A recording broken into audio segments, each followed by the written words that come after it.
Hello, আসসালামু আলাইকুম। সুপ্রিয় শিক্ষক নিবন্ধনধারী এবং শিক্ষক নিবন্ধন পরীক্ষার্থী ভাই ও বোনেরা, আপনারা জানেন যে বর্তমান সময়ে ভুল চাহিদার কারণে কিছু সংখ্যক শিক্ষকের নিয়োগ পাওয়ার পরেও বিভিন্ন ধরনের ভোগান্তিতে পরিণত হতে হয়। যেমন আমরা যদি দেখি, পঞ্চম গণবিজ্ঞপ্তিতে কিছু প্রতিষ্ঠান ভুল চাহিদা দেওয়ার কারণে কিছু শিক্ষক কিন্তু তাদের নিয়োগ থেকে বঞ্চিত হয়েছিল। আর তারই প্রেক্ষিতে 133 জন শিক্ষকের নতুন নিবন্ধন দেয়া হয়েছে। ভুল চাহিদায় যোগদান না করা আরও প্রার্থীর কপাল খুলছে। তার মানে এনারা কিন্তু পঞ্চম গণবিজ্ঞপ্তিতে নিয়োগ প্রাপ্ত, তারপরেও কিন্তু এনারা যে প্রতিষ্ঠানে নিয়োগ পেয়েছিল সেই প্রতিষ্ঠানে ভুল চাহিদা প্রদান করা হয়েছিল, অর্থাৎ ওই প্রতিষ্ঠানে শূন্যপদ নেই, তারপরেও তারা শূন্য পদ দিয়েছিল। এটি যদিও প্রতিষ্ঠানের দোষ, তবুও ভোগান্তি পেতে হয়েছিল নব্য শিক্ষকদের। ইতিহাসের নতুন সিদ্ধান্ত অনুযায়ী বেসরকারি স্কুল, কলেজ ও মাদ্রাসায় শিক্ষক নিয়োগের পঞ্চম ধাপের গণবিজ্ঞপ্তিতে চূড়ান্ত সুপারিশ পাওয়ার পরেও ভুল চাহিদার কারণে যোগদান করতে পারেননি কিছু সংখ্যক প্রার্থী। এবার তাদের মধ্য থেকে 133 জনকে শিক্ষক পদে প্রতিস্থাপন করা হয়েছে। তাদেরকে 1 মাসের মধ্যে যোগদান করতে বলা হয়েছে। রোববার অর্থাৎ 16ই মার্চ বেসরকারি শিক্ষক নিবন্ধন ও প্রত্যয়ন কর্তৃপক্ষের এক বিজ্ঞপ্তিতে এ তথ্য জানা গেছে।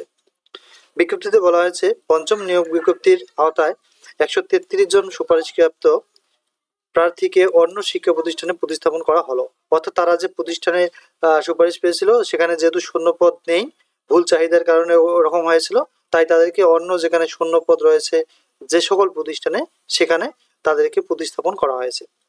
প্রার্থীরা এনটিআরসি পঞ্চম গণবিজ্ঞপ্তি নামক সেবা বক্সে সাইটে প্রবেশ করে স্ব ইউজার আইডি ও পাসওয়ার্ড দিয়ে লগ ইন করে সুপারিশপত্র ডাউনলোড করে সুপারিশপত্রে বর্ণিত প্রতিষ্ঠানের 1 মাসের মধ্যে যোগদান করার জন্য অনুরোধ করা হলো। প্রতিষ্ঠান প্রধানরাও তাদের ইউজার আইডি ও পাসওয়ার্ড দিয়ে লগ ইন করে নিয়োগ সুপারিশপত্র ডাউনলোড করতে পারবে। প্রসঙ্গত, পঞ্চম নিয়োগ বিজ্ঞপ্তিতে 19,586 জন প্রার্থীকে বেসরকারি শিক্ষা প্রতিষ্ঠানে প্রবেশ পর্যায়ে শিক্ষক পদে নিয়োগ সুপারিশ করা হয়। সুপারিশপ্রাপ্ত শিক্ষকদের মধ্যে যারা ভুল চাহিদার কারণে যোগদান করতে পারেননি তাদের ব্যাপারে সিদ্ধান্ত নেওয়া হয়েছে।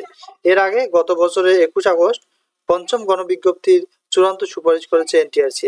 এতে পঞ্চম গণবিজ্ঞপ্তির আওতায় প্রাথমিকভাবে নির্বাচিত হয়েছেন 22,033 প্রার্থীর মধ্যে 19,586 জনকে নিয়োগে চূড়ান্ত সুপারিশ করা হয়েছিল। গত বছর 31 মার্চ বেসরকারি শিক্ষা প্রতিষ্ঠানে 96,736টি পদে শিক্ষক নিয়োগের গণবিজ্ঞপ্তি প্রকাশ করা হয়। এর মধ্যে স্কুল, কলেজে 43,286টি এবং মাদ্রাসা ও কারিগরি শিক্ষা প্রতিষ্ঠানে 53,450টি পদে শিক্ষক নিয়োগ দেওয়ার কথা।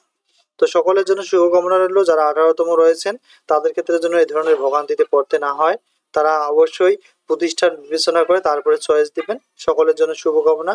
আসসালামু আলাইকুম।